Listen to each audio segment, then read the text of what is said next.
Shqipëria e penguar nga korrupsioni, sa ministra duhen arrestuar që Edi Rama të kuptoj se përgjegjësia politike nuk fshihet dot në një flusk sapuni? Në një vend normal, mjafton një ministër nën hetim për korrupsion që kryeministri të japë dorëheqjen ose të kërkojë falje publike. Në Shqipërinë e Edi Ramës, megjithatë, korrupsioni është bërë oksigjeni i sistemit. Ministrat, zëvendësministrat, drejtorët dhe deputetët e tij përfliten, hetohen, arrestohen, por askush nuk ndjen përgjegjësi politike. Peshku qelbet nga koka, dhe në këtë rast koka është një sistem i ngritur për të mbajtur në pushtet një njeri që prej 12 vitesh e ka kthyer vendin në peng të një pakice klienteliste e të korruptuar. Belinda Balluku është vetëm maja e një icebergu të thellë dhe të errët që përfshin ministra, zëvendësministra, ish-zyrtar dhe biznesmen të lidhur drejt për drejt me pushtetin.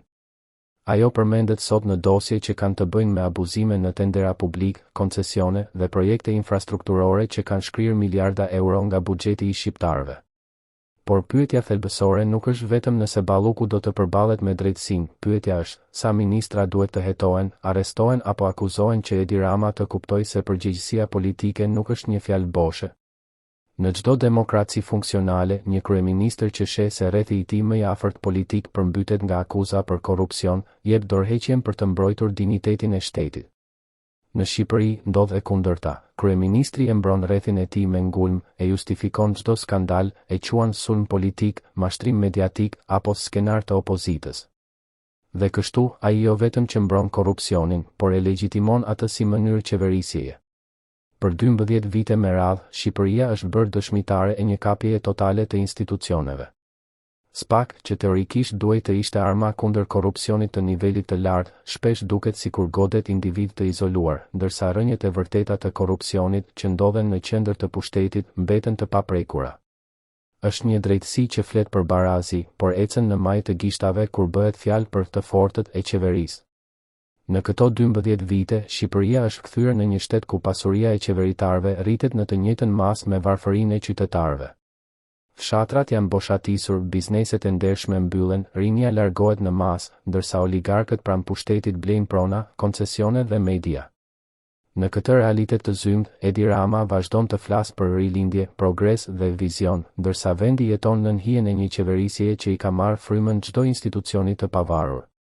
Belinda Balluku, si shumë të tjerë para saj, nuk është problem personal, është simptom e një sistemi të sëmur.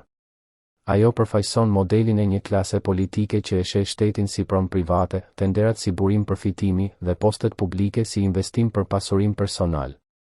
Dhe në këtë sistem, Edi Rama është arkitekti kryesor. Ai e ndërtoi këtë piramidë të klientelizmit, ku besnikëria shpërblehet me pushtet dhe heshtja me privilegje. Sa ministra duhet të bien që Rama të japë dorëheqjen? 1, 3, 10, apo ndoshta gjithë kabineti?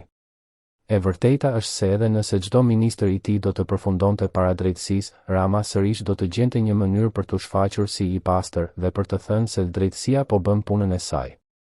Por drejtësia e vërtet nuk është vetëm ajo që ndëshkon pasojat, është ajo që ndëshkon shkakun. Dhe shkaku, në këtë rast, është vetë sistemi që Edi Rama ka ngritur. Në fund, Shqipëria nuk ka më nevojë për hetime selektive, por për një pastrim të plot moral dhe politik. Duhet të jepet fund një epoke ku kryeministri sillet si një monark që nuk mban përgjegjësi për asgjë. Korrupsioni nuk është aksident në qeverinë e tij, është strategjia e mbijetesës politike.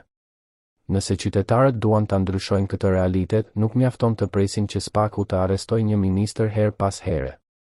Duhet të ngrihen, të kërkojnë llogari, të protestojnë, sepse në fund, asnjë flusk sapuni nuk mund ta fshehë përjetësisht kalbëzimin e pushtetit.